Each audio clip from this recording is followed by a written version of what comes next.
All right. So we're going to talk about female hormones and how we can support hormone health as we age.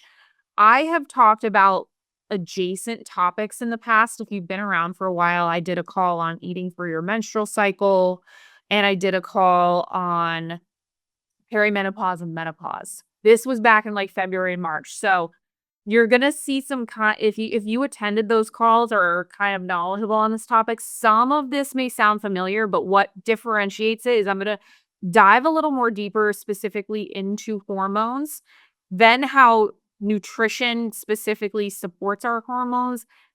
Lifestyle factors are what we want to focus on first and foremost. And then if that's not working, more clinical interventions that we can look at. So most women do not get the education or support they need around their hormones. And many doctors are not well educated in this space. I mean, by like show of hands or like reaction, how many of you have like felt frustrated going to your doctor talking about birth control, perimenopause, like all of these symptoms and feeling like they're not listening to you? They basically just tell you like, "Oh, we have a medication for that." And it's like, cool. So you didn't hear anything I said.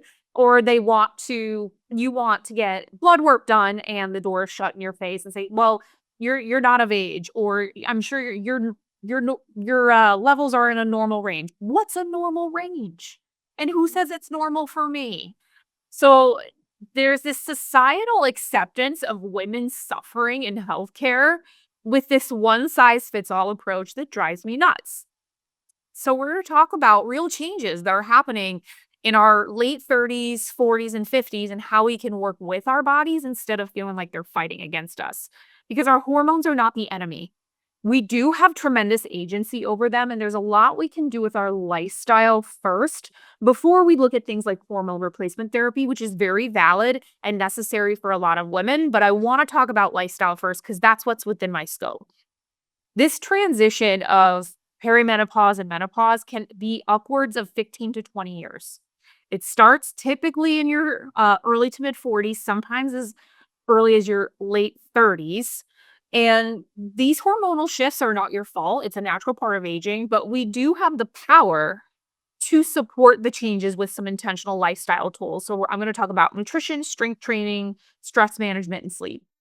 But first, a little hormone 101. So I'm going to talk about estrogen, progesterone, testosterone, and then I'm also going to touch on cortisol, insulin, and thyroid hormones. So estrogen, what is it?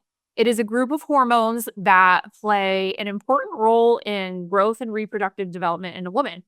It's made up of estradiol, estriol, and estrone. The ovaries produce eggs or ova, which are the main source of estrogen from the body. And additionally, fat tissue and the adrenal glands, which are located on the top of each kidney, make small amounts of estrogen. And the most common reason for low estrogen in women is menopause or surgical removal of the ovaries. Some men have estrogen too, but in much smaller amounts. Our levels of estrogen begin to fluctuate in perimenopause, and then they decline significantly in menopause. And this decline affects virtually every system in the body. So common symptoms of low estrogen, that's your hot flashes, your night sweats, your trouble sleeping, mood swings, brain fog, dry skin, vaginal dryness, and even low confidence and social withdrawal. If you have excess estrogen, that shows up in weight gain, mostly around the waist, hips, and thighs, either very light or extremely heavy bleeding during menstruation, fatigue, fibrocystic breasts, so those are those non-cancerous lumps, fibroids in the uterus, or even feeling depressed or anxious are signs of excess estrogen. Estrogen plays a crucial role in regulating our temperature, hence why when it dips low, that's why we get those hot flashes and night sweats. It plays a role in regulating our mood, our cognitive function, our bone density, and our cardiovascular health. Next, I want to talk about progesterone. This is a steroid hormone belonging to a class of hormones called progestogens. It's secreted by this endocrine gland that the female body produces after ovulation during the second half of our cycle, so during the luteal phase. Progesterone prepares the endometrium for the potential of pregnancy after ovulation. It triggers the lining to thicken to accept a fertilized egg. And then if there is no egg released, shed, period. Progesterone typically declines before estrogen during perimenopause. Its early loss can be felt acutely because it is a calming hormone. So, some symptoms of low progesterone could be irregular or missed periods, worsening PMS, mid cycle spotting, abnormal uterine bleeding, frequent miscarriages, and then cravings for carbs and sugar. So, why does progesterone matter? It promotes relaxation, supports the GABA receptors in our brain, which have the calming effect, and it's essential for balance in our menstrual cycle. Its loss is often behind the worsening of PMS like symptoms during perimenopause. And then the last of the three common female hormones here is testosterone. Now, this is the main sex hormone found in men, but it also is found in women in much smaller amounts. Women produce testosterone as well from the ovaries and adrenal glands. In men, it comes from their testes. So while it's often thought of as a male hormone, women also produce it, and it is critical for our overall health, but it does gradually decline with age. So some common symptoms that your testosterone may be declining, you have decreased libido, lower energy, reduced muscle mass and strength output, and loss of motivation and drive. Testosterone is critical for muscle growth, bone density, mood regulation, and metabolism. It also contributes to feelings of confidence and vitality. There are other female hormones. There's like luteinizing hormone, follicular stimulating hormone. I'm not going to get into too much detail about those today. Just wanted to touch on the big three. We also have cortisol. So I did a whole group coaching call on cortisol, but that is our stress hormone. So chronic stress, poor sleep, over exercising, under eating, and quite honestly, modern lifestyles lead to elevated cortisol levels. And how does that show up? You are fatigued, or you're like a wired but tired kind of feeling. You might have some visceral fat storage around your midsection, disrupted sleep patterns, cravings for sugar or salt, and then anxiety and eventually burnout. Again, cortisol is the body's primary stress hormone. And if we have elevated levels long term, this can lead to some adrenal dysregulation, worsened insulin resistance, and suppressed progesterone, which impacts our entire hormonal ecosystem. I want to talk about insulin. So, as estrogen declines, insulin sensitivity declines, especially around midlife. This means that your cells don't respond as effectively to insulin, which can lead to blood sugar spikes and more frequent fat storage. So, again, all signs are pointing to like weight gain, like all these awful symptoms. So, as estrogen drops, our insulin sensitivity declines. That shows up again in midsection weight gain, carb cravings, difficulty losing weight despite dieting, and then brain fog or energy crashes. Insulin is a storage hormone, and if you have poor sensitivity, it leads to eventually insulin resistance, which can lead to prediabetes or type 2 diabetes. And the last one I want to talk about is thyroid hormone. So that's T3, T4, and TSH. The thyroid also naturally slows with age, and many women, especially in their 40s and 50s, can be diagnosed with hypothyroidism or subclinical low thyroid function. So, what are some symptoms that your thyroid may not be in alignment? Fatigue, again, weight gain despite consistent effort, dry skin and hair thinning, depression or mood swings, and cold intolerance. Your thyroid regulates metabolism, temperature in the body, hence the cold intolerance, energy and digestion, and it also interacts with estrogen. So when estrogen declines, thyroid issues may become more noticeable. So see how all these things are interconnected and play off of one another.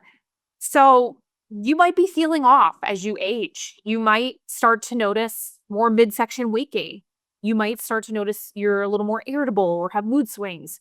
You're waking up in the middle of the night all of a sudden. You're experiencing more intense cravings or brain fog and low motivation. Your cycles start to become irregular. Those are all signs that your hormones may be declining and or off. So how does lifestyle influence all of this? The body's hormonal health depends on three things. First, production. Are we making enough of a hormone? As we age, The common theme was all of these start to decline, so our body is going to slowly stop producing some of these hormones. Next up is the breakdown. Are your gut and liver detoxing these hormones properly? And then third is cellular response. So, are our cells responding effectively to the hormones that are being produced and broken down? It's not just about the hormones that our body makes, it's how we use them. So, when we talk about hormones like cortisol, insulin, estrogen, thyroid, food plays a major role in how they function in the body, not just how much of it you have. Shocking. So, your food choices affect your hormone levels. Some nutrients directly support hormone production. So, for example, fish oil is known to help reduce stress hormone like cortisol. Processed food and too much sodium, like in many packaged foods, can raise our cortisol levels. And then things like iodine, iron, and selenium help our thyroid work properly. Those are just a couple of examples. Even if your body is making hormones, your cells might not be listening. This is called hormone resistance. It's kind of like your body hitting ignore on your hormones. Nutrition can help improve this or worsen it. Better hormone sensitivity is going to lead to better metabolism, mood, energy, and appetite control, whereas poor hormone sensitivity is going to lead to cravings, weight gain, and fatigue. So, some examples of foods' impact on hormone sensitivity. So, cortisol, our stress hormone. Our typical Western diet is very high in salt, and processed foods can raise cortisol. But a Mediterranean style diet with healthy fats, fish, veggies, even some lean meats, olive oils, that can help lower cortisol levels over time. Looking at insulin, which is our blood sugar regulator, diets with balanced carbs, protein, and fats help your cells respond better to insulin. This is key for preventing blood sugar crashes and weight gain. I want to talk about leptin, which is appetite control. Processed foods and too many saturated fats can make your brain ignore leptin so you never feel full. That's why when we eat more processed foods, we find ourselves like wanting more and more of it, like it's not enough. This is part of the reason why. Whereas if you have more of a Mediterranean style diet or an anti inflammatory diet, which the Mediterranean diet very much is, that can help restore your leptin sensitivity over time so that your hunger cues start to work better. And lastly, GLP-1. So that is a gut hormone that helps you feel full. It's become very popular in terms of compounded medications. So fiber-rich foods like oats, beans, berries, veggies, that naturally boosts GLP-1, which we make within our bodies, and helps improve our fullness cues and blood sugar control. And on the topic of inflammation, right? So I've done a group call on inflammation as well. But if you're inflamed from too much sugar, processed foods, visceral fat around the body, your hormones can stop working as they should. And chronic inflammation makes it harder for your cells to respond to the hormones like insulin and leptin. So it's really important to have real whole foods, prioritizing protein, getting at least 25 grams of fiber a day, if not closer to 30, healthy fats, and nature's carbs. Try to reduce processed and high sugar foods as they kind of confuse your hormones and focus on gut health and lowering inflammation with, again, the real whole single ingredient foods as much as you can. You don't always need medication first. Sometimes just making simple swaps in your food can restore hormone balance naturally over time. Two other things I want to touch on when it comes to hormone health. Reducing or eliminating alcohol will absolutely help with that. And that's not just me saying that on my sober soapbox. It truly, like, alcohol can definitely disrupt our hormones. So it can impact cortisol, our sleep, our ability to utilize the estrogen in our body. So certainly limiting our alcohol intake will only stand to benefit us. And then reducing endocrine disrupting additives. So this one is kind of nutrition adjacent, but things like beauty products, cleaning products.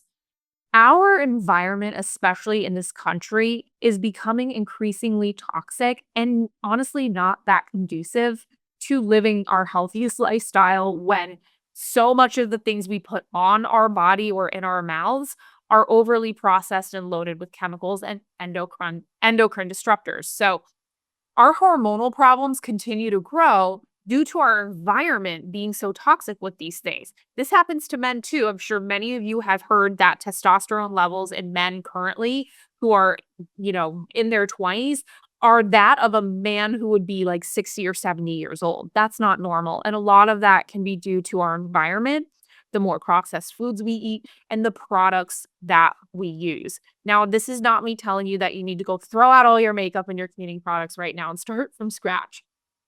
I think it takes a very long time, money, and research to find products that do not have these types of chemicals in them. What are good companies to look at? If that is something you guys are interested in, I could do another group coaching call specifically on like clean beauty or clean products.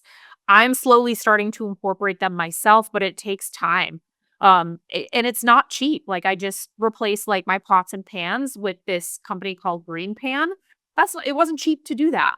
I started with I swapped my deodorant out for a more natural deodorant. Thankfully, I don't stink too much, so it's it's working, I think. Looking towards, like, body washes and certain makeup products, like, these things are expensive and it takes time, but something to be mindful of. The next thing I wanna talk about with lifestyle, so we've covered nutrition pretty well, is movement and strength training. So no stranger that strength training is going to preserve muscle mass, improve our insulin sensitivity, support healthy testosterone levels. Absolutely. My testosterone personally, I do blood work every year, has increased the last 3 years. I really do think that's because I cleaned up my diet, I stopped drinking, and I've been strength training more. So, definitely, lifestyle first. And, movement beyond workouts. So, you've heard me probably talk about NEAT or non-exercise activity thermogenesis. You don't need to know all that, but NEAT. That's all the movement that we get throughout the day that's not exercise. So that's our walking, standing, fidgeting, cleaning, gardening, swimming. Walking is so underrated. And I want to talk about walking after meals specifically. A post-meal walk, and if you wanna laugh, my husband and I call it a post-dinner fart walk because one of us is bound to, fart because we just ate. So, PDFW, go for your post-dinner fart walk or burp walk, whatever you feel. So walking after meals, when you eat a meal, especially one with carbs, your blood sugar rises. So, walking after a meal can help manage this naturally. It's gonna so muscle contractions means glucose uptake. That's why when I talk about like pre-workout nutrition, I emphasize carbs because when your muscles contract, it's gonna pull glucose from your bloodstream for your energy and not rely on insulin as much. That's gonna lower your blood sugar levels faster and more efficiently than if you just sat after a meal.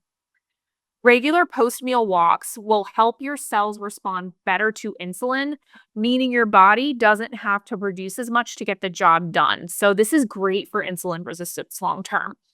And a 10 to 15-minute walk after meals can reduce the spike in blood sugar in your body by up to 20 to 30%. I'm going to notate a study from Sports Medicine Journal that you can look at if you want to deep dive. So, how does walking after meals support hormone health? Glad you asked. It can help reduce cortisol because gentle movement after eating can calm the nervous system, especially if you go outside and get out in nature. If you're somebody who's chronically stressed, a post dinner walk will help lower your cortisol. That's going to help you like get to sleep easier and just kind of settle you a little bit. Light movement is also going to increase our serotonin and our dopamine, especially if we get outside. So that's going to help regulate your mood, influence your cravings, and any emotional eating. And this is particularly important in women whose estrogen and progesterone may be declining. And a gentle walk after a meal is going to stimulate digestion and gut motility. So that's going to help reduce some gas and bloating. It's really one of the simplest and most effective habits for all the things I just said, reducing stress, helping with digestion, lowering blood sugar, and improving insulin sensitivity. Other movement that's going to be really beneficial for hormone health, yoga and stressing, right there, stress reduction. And be cautious of excessive cardio that can elevate cortisol. And when I say excessive, like If we're doing an hour plus cardio per day, that might be a little too much. And then the last two topics I want to talk about are sleep and stress. So, sleep is when our whole body rebalances and resets. That includes our hormones, especially cortisol, leptin for appetite regulation, and reproductive hormones. So, your progesterone, your estrogen, and your testosterone. Inadequate sleep, which is commonly defined as less than 7 hours a night, has been associated with long term elevated cortisol, reduced insulin sensitivity, lowered progesterone production, which, if you recall, leads to increased PMS symptoms, anxiety, disrupted menstrual cycles, and then increased ghrelin, which is our hunger hormone, and then reduced leptin, which is our fullness hormone. So, more cravings and overeating if we're not sleeping enough. And there are numerous studies that show poor sleep is associated with increased belly fat, metabolic dysfunction, and even a higher risk for PCOS and thyroid imbalances in women. So we want to get seven to if this my notes say 7 to 9 hours. I know 9 is extremely unrealistic for most of us. 7 to 8 hours of quality sleep per night. And try to keep your sleep and wake times consistent to support your circadian rhythm. Some tips and tricks for better sleep. So have a wind down routine. Try to turn your devices off before bed if you can. I have actually been trying to work on this very recently because I was falling into a trap of TikToking before I went to sleep. And as your coach, I know that is not good. I'm sitting here telling you guys to do a wind down routine and I'm scrolling. So try to get your devices off 30 to 60 minutes before bed and do some sort of calming activity, whether it's stretching, a warm shower, or reading. If you find yourself waking up between 2 and 4 a.m. consistently, maybe have a little high protein snack right before bed. Maybe that can help regulate blood sugar, keep your cortisol from spiking and having that more anxious wake up in the middle of the night. Um, Blocking blue light in the evening is really good. And I say that as I never wear these freaking glasses. So I'm going to put them on right now because I've been staring at screens for over 12 hours. But blocking blue light in the evening will really help support melatonin production and improve our sleep latency, which is the time it takes us to fall asleep. And then lastly, magnesium. I've talked about magnesium, I feel like almost every call, but magnesium glycinate specifically. There are lots of forms of magnesium. You want to make sure you're taking the right one, but magnesium glycinate or biglycinate is shown to support nervous system relaxation, reduce anxiety, and help us fall asleep and improve our sleep quality, especially in women who are going through perimenopause. And then stress. So, cortisol, our stress hormone, that's going to compete with our reproductive hormones for resources in the body, especially progesterone. Chronically elevated cortisol levels are going to reduce our progesterone, which is going to worsen our PMS, our anxiety, so on and so forth. Elevated cortisol can also be responsible for menstrual irregularity, poor thyroid function, insulin resistance, and stubborn weight around the midsection. And if you have like chronic long term stress that's severe enough, that can lead to adrenal fatigue. That's going to disrupt the feedback loop between our brain and our body, especially our hormone producing adrenal glands. So, as estrogen and progesterone naturally decline, the nervous system becomes more reactive to stress. This is why many women feel more anxious, moody, or that wired, tired feeling, even when maybe nothing major has changed externally. We're just more sensitive to it. And high cortisol can lead to blood sugar dysregulation, which further intensifies our cravings and our energy crashes. So, a couple of tools to help lower cortisol stress and just reset your nervous system. And these are going to sound like silly and simple, but I'm going to remind you breath work. Whether it's diaphragmatic breathing or box breathing, like in a 4-4-4 pattern, you breathe in for 4, hold for 4, breathe out for 4, hold for 4, and keep doing that for a couple of cycles can help kind of calm you down. And then mindfulness and boundaries. So, saying no sometimes, protecting our energy, slowing down, and honoring our natural ebbs and flows is so important. Especially as women, we have a tendency to say yes to everything. We want to people please. We will help you. Yes, I'll go to that thing. And does that always honor our boundaries? I'd like to think maybe not.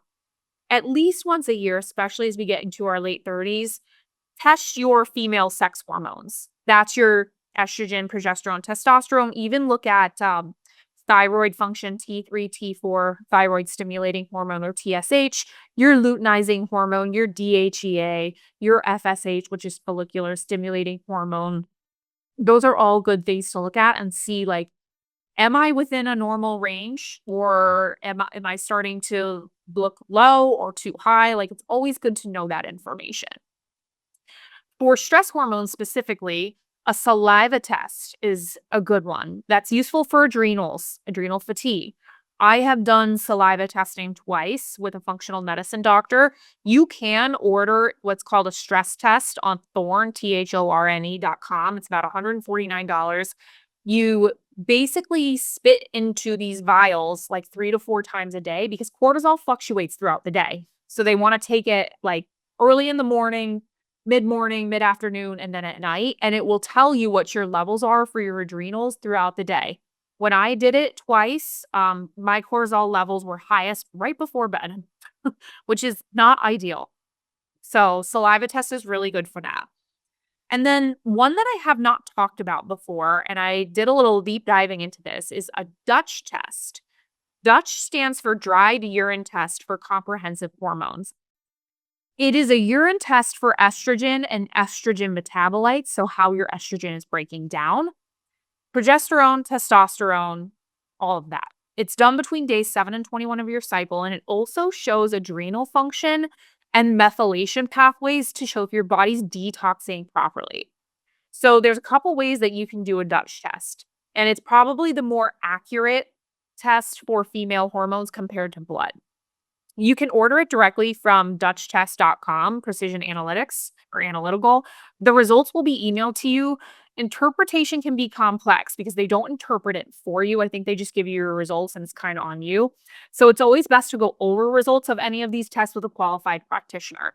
You can also request that this test be done through a licensed functional medicine or integrative health practitioner. I will preface this with that those are typically self-pay and not cheap. I've done a functional medicine journey. It cost me thousands of dollars. So take that with a grain of salt. And then depending on where you're at with the results that you get from one of those tests, if levels are really low, that's where you explore HRT or hormone replacement therapy with a provider who listens. It is so important to advocate for yourself in this space as women and collaborate. Do not surrender your power to a doctor, male or female, who doesn't listen to you. Let them know what shows up at different parts of your cycle and educate yourself as best you can because doctors typically don't get a lot of education on this. And things that you can do in the meantime, other than the lifestyle stuff. If you're not already tracking your cycle and symptoms, now would be a good time to start. There are many ways to do this. There are apps. There's Flow Cycle. There's Period Tracker. Flow Cycle and Period Tracker, sorry. There's Lively. There's Natural Cycles. Or if you have an Aura Ring like I do, it tracks my basal body temperature every day and lets me know exactly where I'm at in my cycle, when I can expect to be ovulating, when my period will show up, and then I can track my symptoms alongside that and kind of know what's going on. Note patterns in your mood, your energy, and your cravings throughout your cycle. And lastly, I can't say this enough, advocate for yourself with doctors. Tell them, this is what I'm noticing. What can I do to support this? Really ask them the questions because if you don't, they're probably just going to tell you, here's a medication. And I'm not saying there's anything wrong with that, but let's dig a little bit deeper because that can't be the answer to everything. I often think to myself, like, when I was 15 or 16, whenever I got on birth control, and I'm sure this is not a unique experience, you go to the doctor and you say like, "Oh, I'm having acne, horrible cramps, heavy bleeding." They're like, "Here's birth control." Fast forward 16 years, I'm still on this birth control. That's not normal. We shouldn't be on it for that long. Read This Is Your Brain on Birth Control. It will terrify you. I stopped taking birth control about 4 years ago, and it took over 2 years for my hormones to like stabilize. And now I feel like going into my late 30s and eventually my early 40s, going to experience perimenopause, it's like the cycle's repeating itself. You go to your doctor, they're like, Here's birth control again, or an IUD to regulate your hormones. And it's like, this cannot be the answer to everything for women. There has to be more that we can do. So if I implore you to do anything this week, it's find a way to start tracking your cycle and start being aware of that. Make sure you're getting your protein in every day, which I know all of you are. Incorporate post-meal walks when you can, even if it's just dinner. I know during the day it's kind of challenging with work, but even if it's just dinner, if you're somebody who likes, like a wine at night, maybe can't talk. Swap that out for some tea or, a different kind of drink. Start incorporating a wind down routine before bed. And if you are not already taking it, get yourself some magnesium glycinate to help support your sleep and prioritize fiber and proteins. And if you have follow up questions or think of them, you know how to reach me. So have a good rest of your night, guys.